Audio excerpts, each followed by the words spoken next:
الرحمن الرحیم زه ټولو مخکې خپل د پیرآباد برانچ د کابینې او خاص کر کې دغه د صدر سیفور بھائی شکریہ ادا کوم چې هغه په دومره ګرمۍ کې په دومره مصروفیاتو کې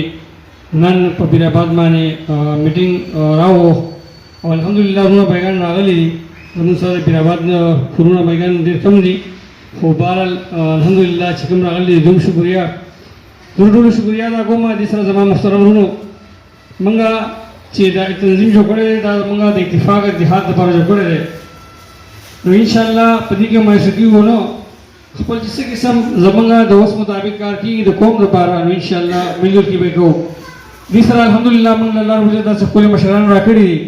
یقینا چې دوی د سړی وګوري ډېر غټ خوشحاله شو موږ د دوی بچي وو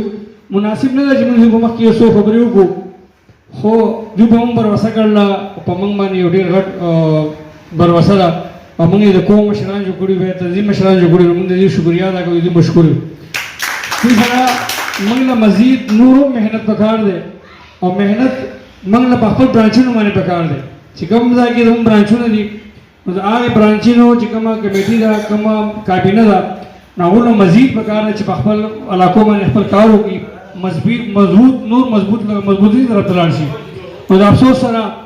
زمونږ په دې وخت کې چې موږ وګورو خپل د ارګنایزیشن د برانچونو کابینې ته یا د هغې کارکردګي ته نو د پیرآباد نه علاوه د یو برانچ هم کارکردګي نشته که چا هغه د اجنت کالونۍ ده که چا هغه لنډي ده که چا هغه د ډیسلوا ده که چا هغه زموږ د تورغړ دي نو چا نشته زمونږ ترتیب په ټول دا ځای نه شروع کېږي که چېرې موږ واو زموږ هغه غټه کابینه ده زموږ صدر صاحب دی چیرمین دی وایس چیرمین دی جنرل سیکرټري دا موږ له کار کوي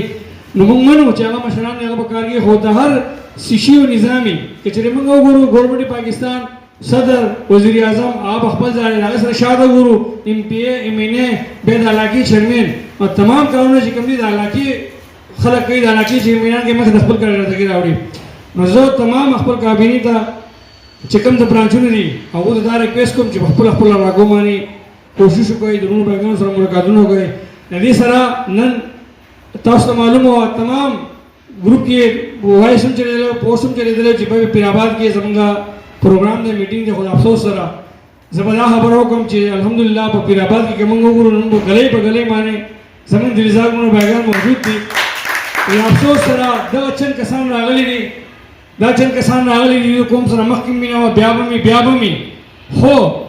چېرې زموږ په یو ځای کې زموږ په یو برانچ کې پروګرام وي نو کم سے کم زموږ هغې وروڼو نه پکار دی چې په هغې پروګرام کې بھرپور حصه واخلي خو دا معلومه نه ده چې څه وجوهات دي چې بھائی موږ دې پروګرام نه یو راغلي څه وجوهات دي چا ګیله وي شکوه وي ځان خود ما دې وایي زموږ صدر صاحب موجود دی زموږ وایس چیرمین موجود دی زموږ مشر قدردان راج محمد شاه صاحب منم چې هغه به د سلطان آباد نایب صدر یې خو موږ خپل مشر خپل ځان نه مشر ګڼو هغه ته دې ووایي چې بیا هغې سره زموږ حسن خان محمود دا ټول مشران دي ودې وایي چې بھائی زموږ د دې څه معاملات دي په دې کې زموږ ګیله ده په دې کې زموږ شکوه ده انشاءالله الله به ولله حل کوي او موږ به ولله حل کوو موږ راوتلي هم دې دی چې موږ د خپل د یو بل مسلې مسایل حل کړو خو د افسوس سره زموږ د ډیسلوا که برانچ وګورئ نو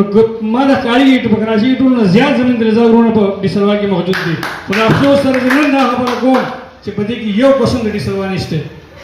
ما ته تاسو یو سړی دی وایي یو قسم د ډیسلوا یې مشر شاعر صاحب دی هغه هم په قصبه کالونۍ کې پاتې کېږي بیا زموږ د ډیسلوا د برانچ صدر او د هغې کمیټۍ د هغې ممبران یو هم نشته یو نه په یو پروګرام کې راځي نه چې کوم په داسې یو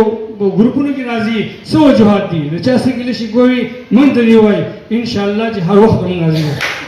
او انشاءالله صدر صاحب سره وایس چیرمین سره دا خبره کوم چې دې که څه قسم داسې معاملات دي او چا موږ ته وویل انشاءالله زه به وله موږ به تیار وله وایي زموږ د کور لپاره نه وتلي موږ ته به څوک کنزل کوي څوک به د بدرې دی وایي څوک څه وایي وایي دي زموږ په هغې پروا نشته زموږ سوچ او فکر صرف د اتفاق او اتحاد دی یقینا چې موږ ته به خلک څوک وایي چې بھائی دا خو دا صحیح نه دی غلط دی په ما زه تنقین کوم په ما باندې درې ځله تنقین کوم چې بھائی ته کار نشي کولی حقیقت خبره ده د قوم لپاره کار نشي کولی زه قوم نه خفه کېږم نه زه به په خوشحالۍ هغه پرېږدم ځم به بل کس پلاولم خو زما قوم یو کړي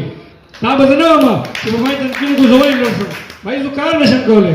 ما د قوم دپاره څه کړي دي कसं यो प्रोग्राम कोम मंडो कोम तल्लो कोम जमा मारा कोम पर दावड़ो कोम पर दावड़ो मारा कोम पर से कल्ली मामा शरानो मुगी तंदी स्पीप जंगल की तेरे कल्ली कोम पारा आओ बुलाता नहीं दी मारा कोम पर दावड़ो मारा कोम पर आओ इंशाअल्लाह मारा कोम पर हर किस्म हर वक्त खिदमत को नदी ने लावा जमा तो तोरगार शरानी जमा कराची जमा टूल यो का भी नहीं यो हो लगी मंगी आदि कोम पर तोरगार मारे बाकी जमा तोरगार शरानी बाकी चिमंगो गुरचन के साथ दी ये हुए चिकन मादा टीम से बोलो हमारे टीम से दिला हो मैं टीम नो बासु कमादा टीम नहीं सदस्य तो टीम सदस्य नहीं वाइस चेयरमैन तो टीम बरूर तो टीम मिलजुल के बच्चे दा मतलब ने चंपो उदना से बस मंग बोलो जो भाई मंगी इत्तेफाक इत्तेहाद ला से बोलो और कर ली दा मंगा टूल दा ये कर ले चापल तो कोम द पार बसको आवाज खिदमत को कोम इंशाल्लाह देखिए गाना जब तो पास उधर सब कोम तो उधर दे लगे इंशाल्लाह मिलजुल के बको दा तंजीम बम इंशाल्लाह चलेगी दा कोम बम इंशाल्लाह चलेगी आगे से हमेशा नाकाम जो कोम गलदार है कम से कोम गलदार है आगे इस कामयाब सुना अच्छा तो निष्कामयाब है इंशाल्लाह गुलाम भाई गुलाम मुझे तासो बोलो शुक्रिया को माजरत सरा लगी थी खबर सी तमाम को माफी वाला माजरत को बस ये जग दग मिला दग वही खबर उसी मुझे टोल माजरत को मुझे मात्र टोल अस्सलाम वालेकुम व रहमतुल्लाहि व बरकातहू